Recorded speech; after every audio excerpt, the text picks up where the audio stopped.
One thing we will have to do now though is divide this yard so it's separate from over there. Hello and welcome to Sullivan's Farm. We've got a few jobs done over in the yard over the past few weeks, so I thought I'd put up a video and give something of an update. But I guess the main news is the weather, as ever. The weather is everything, and it's been great for the last couple of weeks. It's been really mild, so the heifers are still out, even though the yard is ready now at long last for them to go in. But they're still out, thankfully. They were up here. They grazed off this paddock a couple of days ago. They didn't do a great job on it. It's regrowth is coming back again already, I suppose, but yeah, they didn't do a great job on it now, and they weren't very happy up here either. Grass is wet, fair enough, but I don't know, they just didn't seem mad about the reseeded grass up here. Something to contemplate in the weeks ahead. There are the bales, still none open. A few more down here. The next couple of weeks we'll be opening them, I'm sure.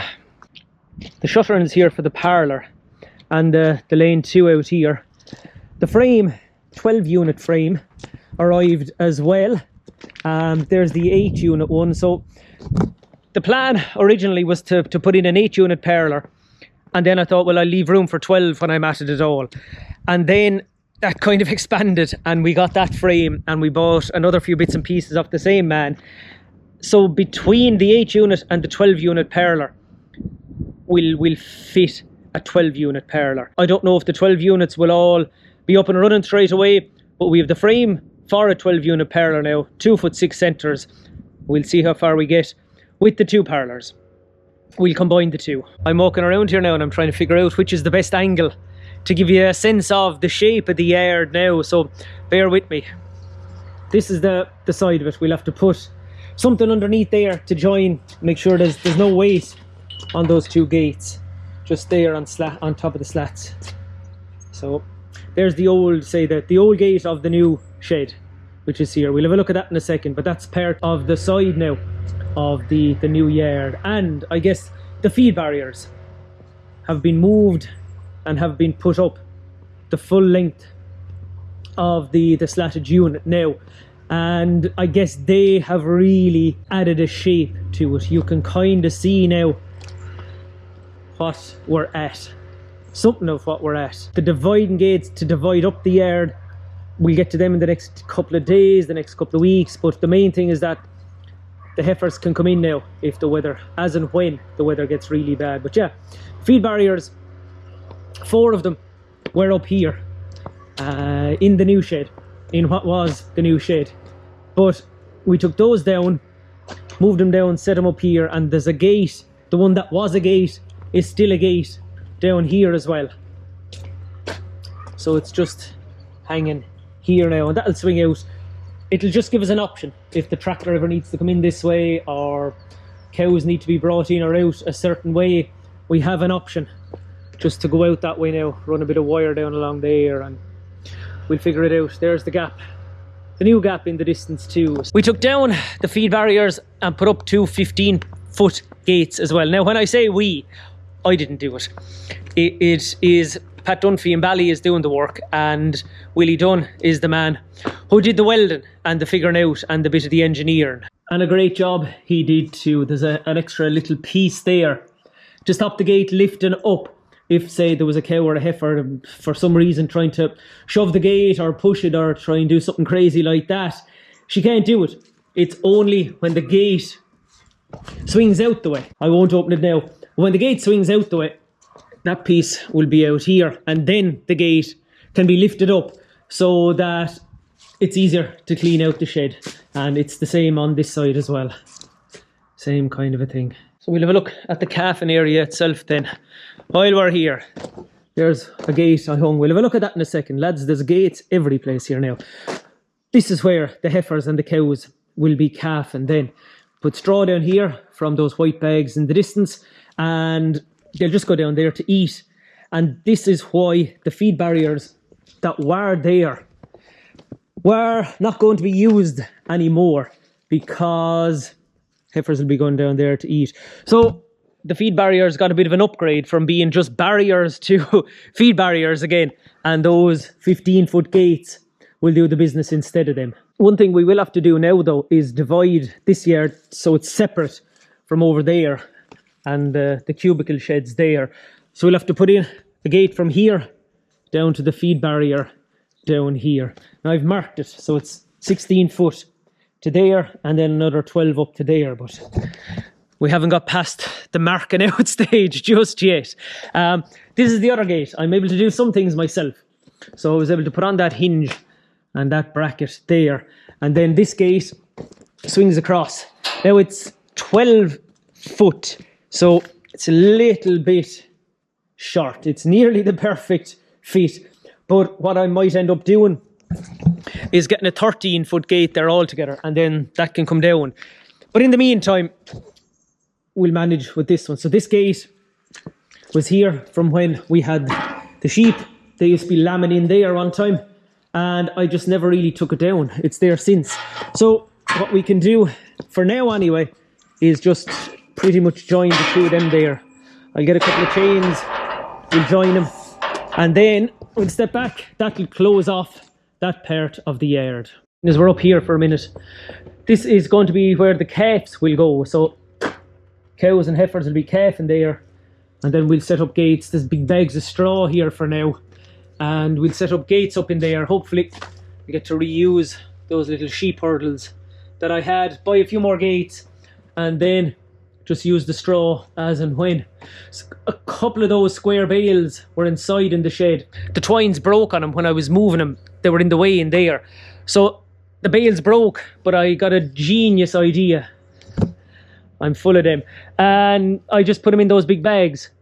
So there's what, 4 or 5 of those big bags around there. It's all loose, but we'll manage it. We'll just throw it out underneath the heifers when we pick out the first 4, 5, 6 of them that'll be calving around the last week of January, all going well. So that's the plan. It's 2 full spans, and I'm aiming to put no more than 5 or 6 of them in there at any one time. So we'll keep an eye on them. They'll do their own thing in there, and then we'll go into the cubicles, and there'll probably be 2 of them calving in there in the muck, but we'll have to manage that too. The mats are down at long last.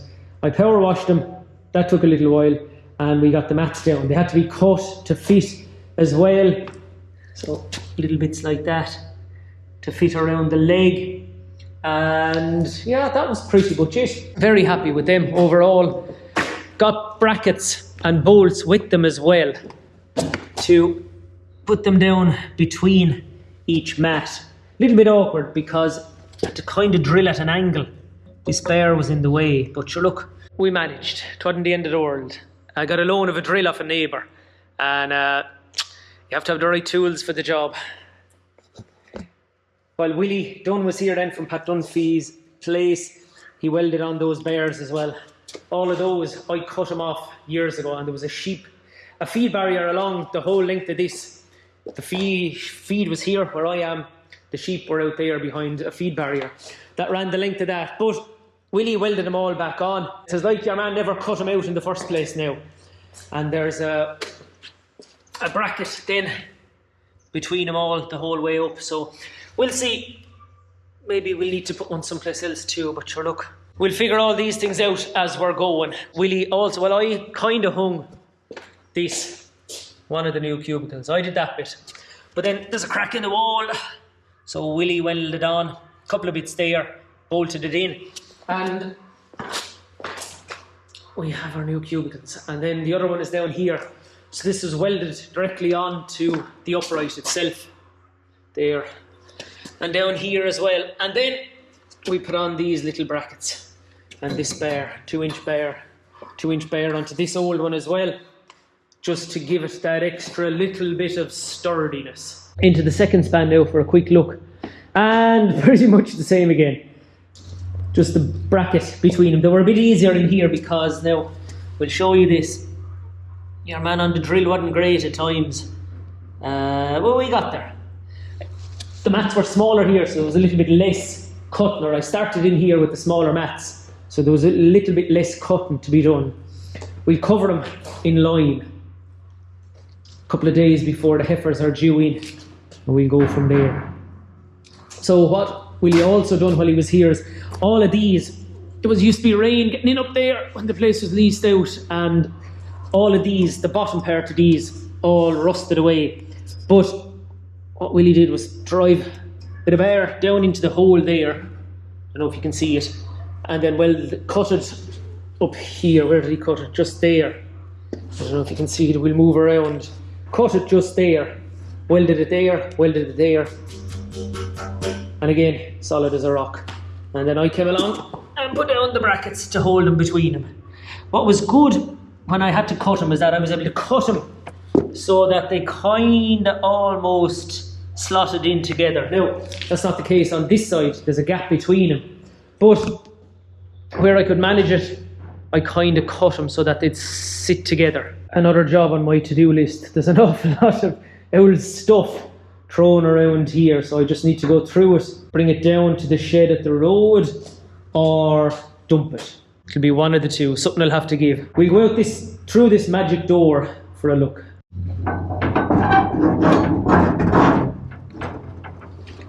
That door will be coming down because we'll be cutting to 2 meters there. Step back for a second, mind that hole.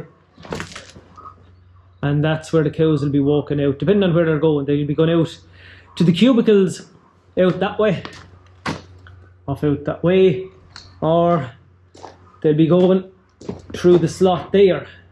There's the other side of it, 2 meters going out there. So there'll be 2 exits. I don't think this was done in the last video.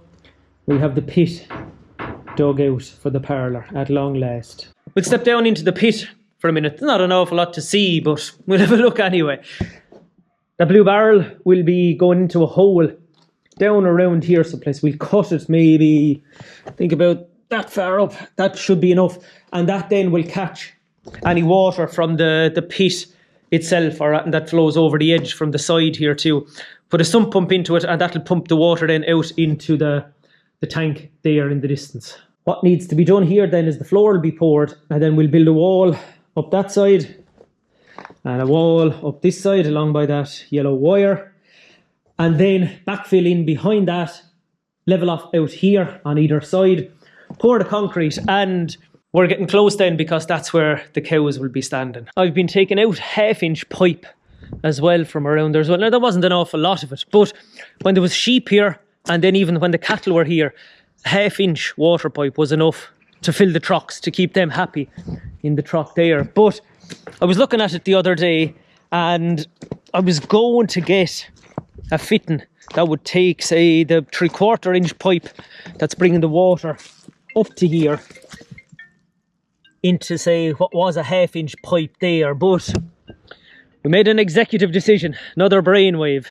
So that's where the 3/4 is coming in, up over there. I wasn't able to tie it up there yet.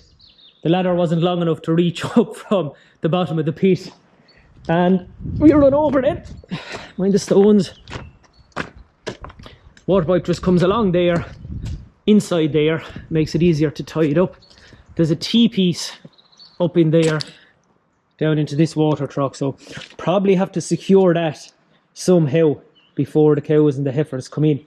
And then water pipe comes out over here, and where it'll end up, I'd say the end point over here, it's just running along there for now, out of the way. Where we'll end up is probably putting a water truck just here, and then that'll do the ones that are in there to calve. It is all very simple when I say it out loud, but the reality of doing it is a different kettle of fish. I got this gate, I can't remember where I had that hanging, but the plan for that gate is to put it here at the far up side of the first span. What we'll do then on days like today is that we'll open that door back like that, and we'll have the gate across there, so we'll let in more air and more light. There are the offcuts then from the rubber mats. As I said, a few inches to cut off some of them, and bits and pieces here and there, but we'll get them recycled too in the next while.